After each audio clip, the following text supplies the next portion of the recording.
Aduh Lur, Mas Karjo lagi batuk nih. Kira-kira ada yang tahu gak Mas Karjo lagi kenapa?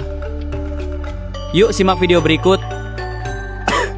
Halo semuanya, kenalin, aku adalah TB paru atau tuberkulosis. Namaku mungkin terdengar kecil, tapi aku bisa jadi berbahaya kalau tidak dicegah dan diobati dengan benar. Aku biasanya menyerang paru-paru manusia dan menyebar lewat udara, terutama saat seseorang batuk, bersin, atau berbicara tanpa menutup mulut.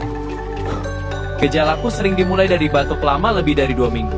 Lalu badan terasa lemas, kemudian demam ditandai dengan termometer.